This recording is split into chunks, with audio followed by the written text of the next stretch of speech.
Jamais sans la grâce, une dévotion matinale qui vous connecte à la pensée de Dieu et vous donne la provision du ciel au quotidien. Bonjour chers amis, chers internautes, nouvelle journée, nouvelle provision, bienvenue dans cette dévotion, que le Seigneur vous bénisse. Seigneur, je prie ce matin pour que vraiment tu puisses étendre ta main et toucher quelqu'un, pourquoi pas de guérir ce matin, de délivrer d'une vie d'addiction dans le puissant nom de Jésus-Christ. Amen. Alors, chers amis, ce matin, nous continuons un peu dans notre dévotion par rapport à Tite chapitre 2, le verset 1. Pour toi, dis les choses qui sont conformes à la saine doctrine. Dis les choses qui sont conformes à la saine doctrine. Donc, depuis quelques jours, nous sommes en train de voir ce mot « saine » quand il est parlé de la saine doctrine. Nous avions vu que c'est le mot « ougiano » qui veut dire être en bonne santé. D'accord? Donc, la parole de Dieu, voilà ce qu'elle fait. Elle produit des hommes et des femmes de Dieu en bonne santé. Non, elle ne rend pas malade. Au contraire, elle produit des hommes et des femmes en bonne santé. Ça veut dire aussi se porter bien. Vous savez, comme on le disait hier, peu importe comment vous vous portez ce matin, peu importe comment vous vous êtes réveillé ce matin, lorsque vous allez vous exposer à la parole de Dieu, la parole de Dieu fera toute la différence dans vos vies. Je suis témoin de cela. Parfois, combien de fois tu n'es pas réveillé et du coup, tu n'as même pas envie de voir qui que ce soit.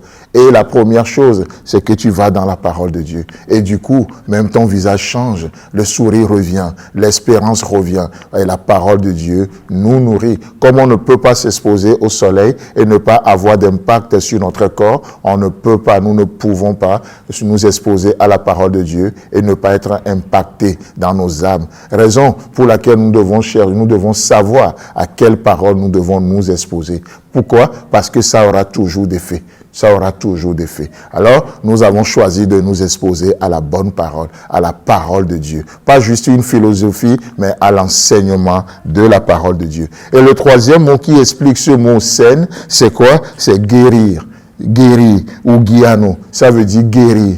Vous savez, et ça c'est le rôle de la parole de Dieu. La parole de Dieu qui guérit. On l'avait vu dans le psaume 107, le verset 20, n'est-ce pas? Il envoya sa parole et les guérit. La parole de Dieu guérit. Alléluia, la parole de Dieu guérit. Peut-être tu m'entends ce matin et tu es malade, tu es souffrant quelque part. Ça peut être une maladie dans le corps, ça peut être une maladie dans l'âme. Je déclare ta guérison ce matin dans le puissant nom de Jésus-Christ. La parole de Dieu guérit. N'est-ce pas ce que le centenier a compris? Et il va parler à Jésus et il déclare dans Matthieu chapitre 8, le verset 8, en disant, « Oh, dis seulement un mot.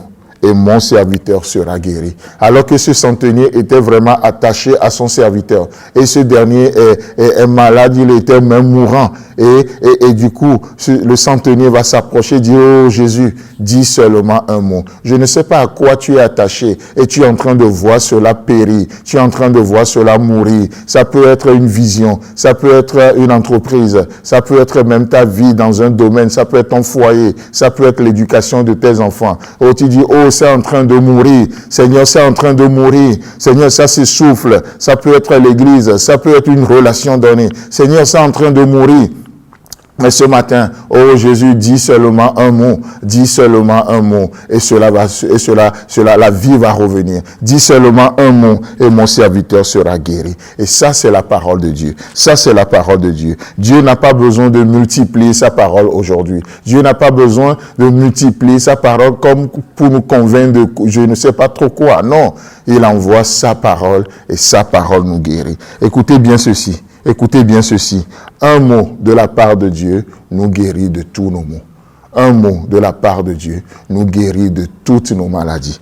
De toutes nos maladies. Et vous savez, si nous prenons les épîtres pastorales, c'est-à-dire 1 Timothée, 2 Timothée et Tite, 9 fois, ce mot saint a été utilisé. Parlant de la saine doctrine, ce mot saint a été utilisé. Mais dans le seul livre de Tite, cela a été utilisé 5 fois.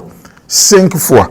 pour parler des retombées de l'enseignement de la parole de Dieu. L'enseignement, la parole de Dieu qui donne toujours un sens à nos vies, n'est-ce pas? Les produits spirituels de cette parole. Et lorsque nous voyons dans Tite chapitre 2, le verset 2, nous voyons la saine doctrine pour les personnes âgées. Dans Tite chapitre 2, le verset 3, nous voyons la saine doctrine pour les femmes âgées. Dans Tite chapitre 2, le verset 4 et 5, nous voyons la saine doctrine pour les jeunes. Toujours dans le même chapitre, du verset 6 au verset 8, nous voyons la saine doctrine pour les jeunes. Du verset 9 au verset 10, nous voyons la saine doctrine pour les esclaves et leurs maîtres. Chers amis, chers internautes, que le Seigneur vous bénisse, qu'il vous fasse du bien. Exposez-vous à la parole de Dieu et vous allez voir toute la différence. Amen. Amen. Si vous avez aimé cette émission, parlez-en à vos amis. Parlez-leur du message de la grâce et de ce qu'il fait dans vos vies.